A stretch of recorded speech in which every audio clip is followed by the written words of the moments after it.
ये बातें 2900 ईसा पूर्व के आसपास हुई थी।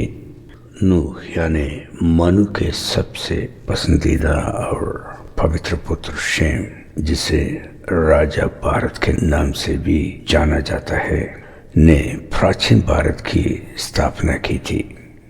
वह नारायण के प्रबल अनुयायी थे जो यहोवा है।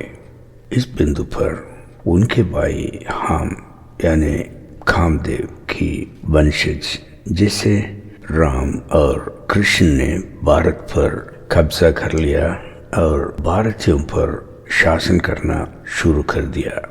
वे शेम के परमेश्वर यहोवा से घृणा करते थे, क्योंकि उनके दादा हाम, जो कि कामदेव है, पहले ही नूह और उसके परमेश्वर यहोवा के पक्ष से बाहर हो गए थे।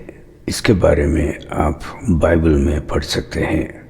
वैसे तो प्राचीन भारत कामदेव के पुत्र कुश से काफी प्रभावित था, जिसे भारत में कश्यप के नाम से जाना जाता था। आज हिंदू धर्म कश्यप की अफ्रीकी मूल को छिपाने की कोशिश करता है। हिंदू देवता शिव, विष्णु, कृष्ण और राम सभी उनके वंशज हैं। यहोवा से घृणा करने के अलावा ये लोग महासागरों में रसातल के आत्माओं की पूजा करते थे। अब रसातल लूसीफर का है, जो शैतान है।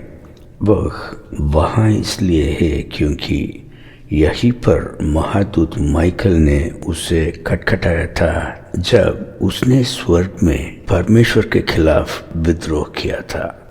ये भी आप बाइबल में पढ़ सकते हैं।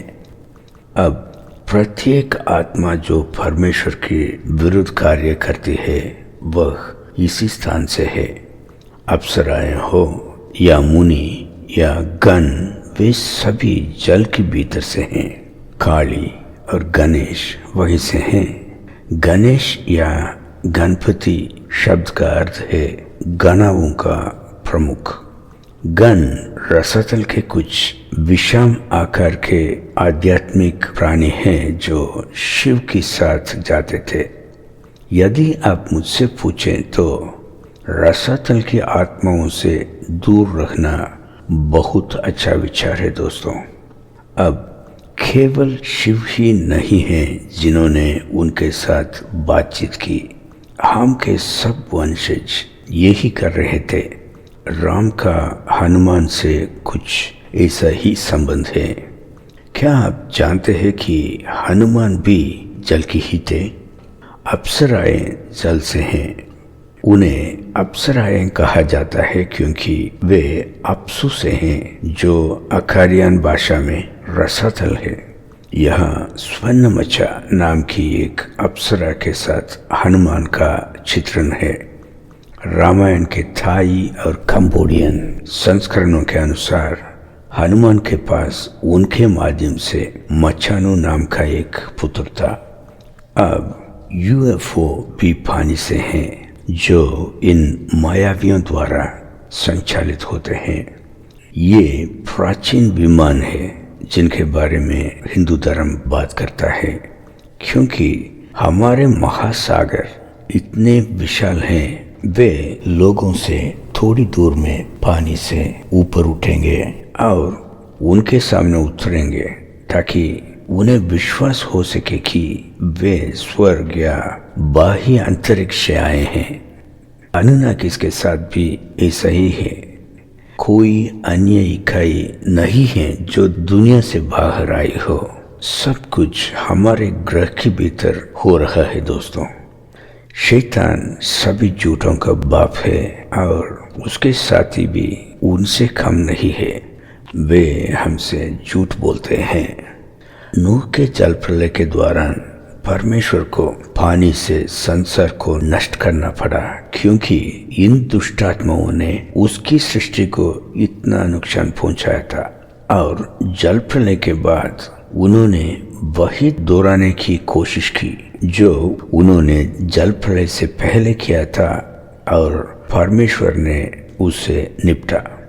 कई मामलों में ये स्वर्ग की आग थी जिसने विभिन्न स्थितियों का सामना किया, जैसे कि सदोम और अमोरा में, जिसके खंडहर अभी भी हमारे देखने के लिए मौजूद हैं। संक्षेप में भारतीय सच्चे परमेश्वर यहोवा को नारायण के रूप में पूजते थे, जिनका विष्णु से कोई लेना देना नहीं है, जिन्हें वे आज नारायण कहते हैं।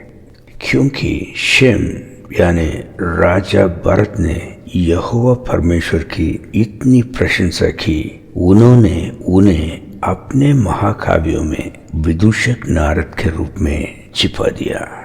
हमें ये समझाने की आवश्यकता है कि हमारा सच्चा निर्माता कौन है और केवल उसी का पालन करें। यदि हमारे पूर्वज गलत प्रकार की आत्माओं की पूजा कर रहे थे, तो इसका मतलब ये नहीं है कि हमें यथास्थिति बने रखते हुए मरना होगा।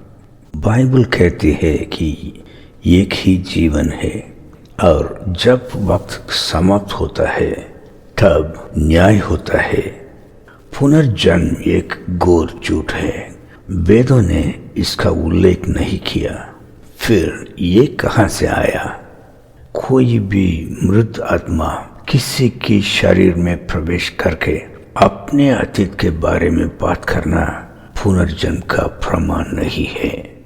अभी भी हमारे स्वर्गीय पिता सच्चे परमेश्वर की ओर मुड़ने में देर नहीं हुई है, क्योंकि आज हम जो करते हैं वह हमारे अनंत काल को तय करेगा। हमें अवश्य ही परमेश्वर के पक्ष में होना चाहिए। परमेश्वर आपका भला करे।